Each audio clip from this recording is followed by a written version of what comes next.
Hey everyone. Yeah, still recovering from a cold. This is a special Theory Thursday because apparently Scott released kind of a teaser that he might be doing a Five Nights at Freddy's 4 on his website. He always releases like still image teasers. Now there's also news that a movie's coming out, so there's some debate on whether this is a teaser for the movie or a teaser for a new game. Now, noting that there's a movie coming out, I don't blame Scott for making a fourth game. He's calling it the final chapter, so maybe this was originally planned that there is going to be a fourth game. If this is teasing the movie, maybe the movie will tie up all the loose ends that the games had and answer a few more of our questions. Either way, it's going to be interesting to see because, okay, I'm just going to say, um, Scott started off making mostly Christian based games. Apparently, he's Christian, but people kind of said, your models are kind of creepy, so, um, they look like animatronics, and he almost gave up, but he came up with the idea of Five Nights at Freddy's 1. Now, obviously, he made this kind of for a lark. He made this just to kind of experiment. I don't think he expected it to be as big as it is. And, he handles his fame very well. Like all the fan games that are made, he's like, well, as long as they're free for people to play, I don't care. Make them. I think it's cool that my my series has become so big that, hey, guess what? Fan games. I think he's like really happy about that. Um, I also think it's kind of cool that he did something like this, but he uses very little gore. The only gore I can think of in the entire game is the eyes popping out in the first game in the suit. You don't see any blood, guts, or anything like that. You get hints of what happened, you get told of it, but then your imagination kind of takes that and runs with that more. I know a lot of people say, oh, Five Nights isn't scary. You're just sitting in a room and you're looking at a camera. Okay. Not everyone is going to be scared by the jump scares, which people have pointed out is more of a punishment than the actual scares, I'll be honest. Like, yeah, they make you jump, but they're not really what's scaring you. They're the indicator you done fucked up. So if you play well, you don't get that many jump scares. So there you go.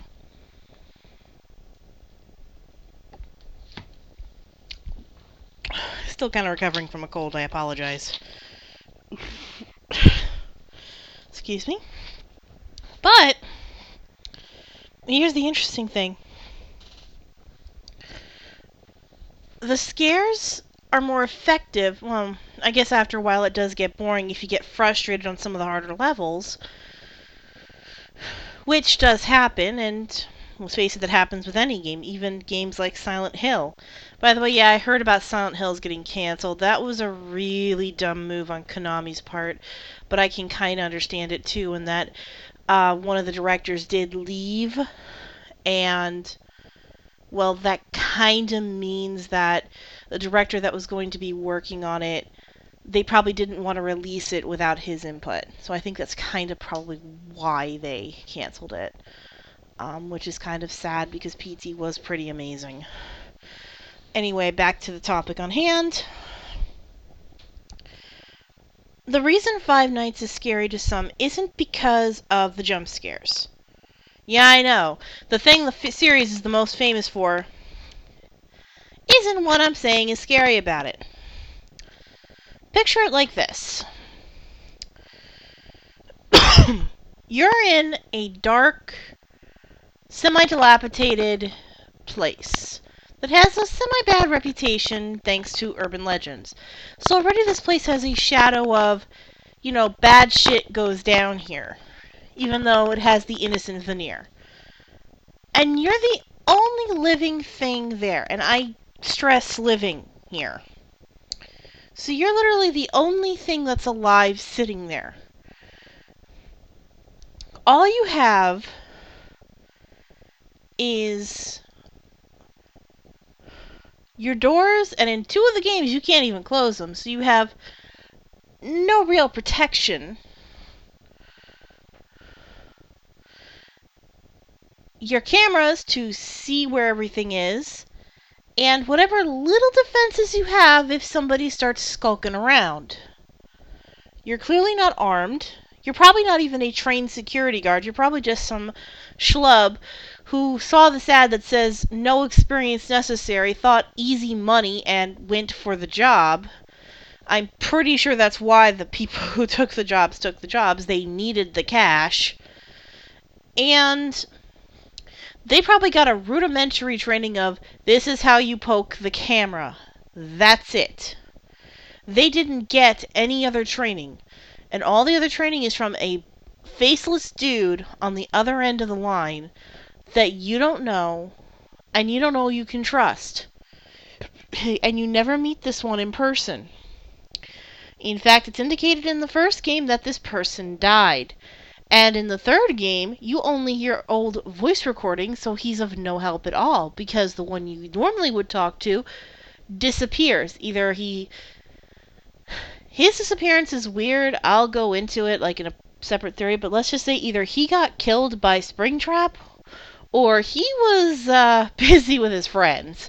Because it has like a go either way type of disappearance, which I think is even creepier when you think about it. Your boss clearly doesn't care. So you're basically in a bad situation as is, which, okay, if there was no hauntings that could kill you, would be kind of shitty and a little, uneasy. And you'd probably be nervous every night until you got really used to it. But otherwise, normal situation. Now add in the fact that these things are actually trying to murder you.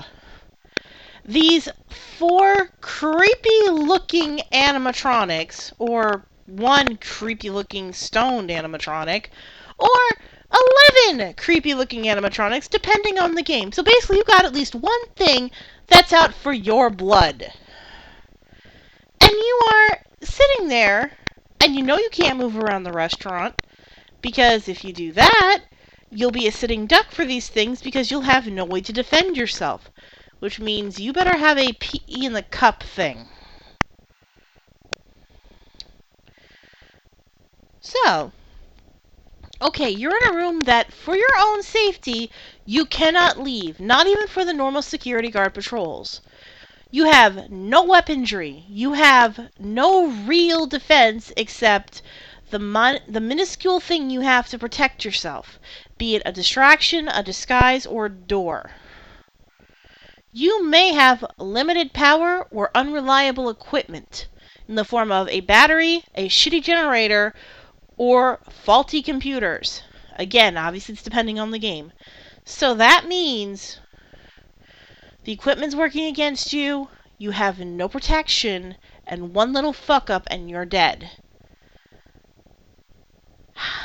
That doesn't sound too good, does it? That sounds like something out of fucking Saw!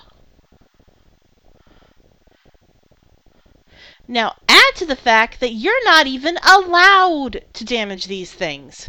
Because in 2 of the games, you get fired for tampering with the animatronics. Meaning you're not allowed to touch them. You're not allowed to, say, take a chair and hit one in the head to try to break it, so it doesn't shove you in a suit. That pretty much means you're fucked. You are in a bad situation. And people complain the game is only jump scares? That game builds tension better than anything I've seen in a long time myself. Well, except PT. PT did it a bit better, but both of them kind of go with the less is more mentality as long as you're good at the game. PT did it more with puzzles, and this game does it more with punishment. You have to... It's a little bit luck, but you have to know how the mechanics work in order to have the best luck you possibly can. And it's not easy, especially if you do the 20-20-20 mode. So, okay. If there's going to be a movie, well, there is going to be a movie. What do you think it's going to be? Well, a lot of people are saying they want to see it live action. I do not want to see this live action. if it ends up being live action, I get the bad feeling it's going to get fucked up. And I do intend to go see it because I do like the games and I am curious about this. I'm sure a bunch of my friends are going to be like, "Hey, let's go see the Five Nights at Freddy's movie." So I'll have a chance to go. My poor husband's going to be confused because he doesn't know anything about it, but I'll explain it to him. But I want to see it animated. I want to see this be the first animated for adults horror movie. That's what I want to see it as. If they did that, and it's Warner Brothers, they can do that. If they did that, that would be fucking amazing. I'm telling you, that would be cool.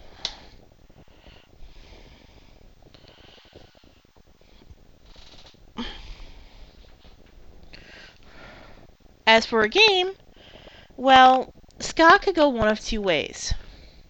If he has the pattern I think he has, we're going to be in the very first diner. It's going to be a prequel, like the second one was. But Final Chapter is indicating that maybe it will be like a direct sequel to 3, which would also be very interesting because it was hinted at to a lot of people in the background that no, I'm not going with the hat with the 4. I'm sorry. No. Tricks of the light like that are not going to get me to go, "Oh my god, there's going to be a 4th one." But Springtrap in the back of that ad will. Because if you lighten up that image, you do see Springtrap, meaning it survived the fire, and somebody now has it in their home or on display.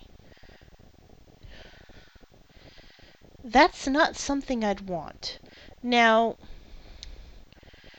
if Scott sees this, a couple of suggestions. One, let us know how much control you have over the Warner Brothers movie, because that will give us like a gauge of how good it might be. And if you do have a bit of control, try to push for animation because that would be amazing. I'm just saying, that would be really cool if you were able to make it an animated Five Nights at Freddy's movie. 2, I would actually like to see a change in the mechanics for the 4th game. Yeah, I'm not saying get rid of the camera, but I'm saying maybe let us move around a little bit more. Some of the fan games had some very interesting mechanics. Maybe incorporate some of them, obviously giving credit. Maybe throwing in the mechanics from the 3 other games. Like, okay, let's say Five Nights at Freddy's 4 takes place in a museum. I would say have a mask of the animatronics end up in the room, the door, the distraction things from 3, as well as the computer errors because they take up, a lot of space and they haven't quite perfected the security system yet. But make the animatronic or animatronics smarter, too. That's just a suggestion, but that's just my idea. Or, have it so we move around and explore the area. Maybe a news crew is exploring the old Freddy Fazbear's Pizzeria, and maybe the bad ending is canon from 3, where the ghosts aren't at rest, and somebody is turning the old one into a museum and got the Springtrap suit, as well as a few other things. So you have to deal with using a camera or a set of cameras with no defenses whatsoever except run and hide. Something like that. Those are just my ideas. Anyway, I'll see you next Thursday. I do have a couple of other Five Nights at Freddy's things I need to put up, and I need to record some new ones. And if you're wondering about the mic quality, sorry, my other mic has been really fucking up, so I had to switch back to an old headset I've been using. Don't worry, I do intend to buy a brand new mic. But for now, this one's a little shittier quality, but it's more consistent quality, which is a bit better in the long run. And hey, it also means I have to take a break every so often because it has a battery. And hey, it still works. Yee! So I'll catch you guys later. Bye.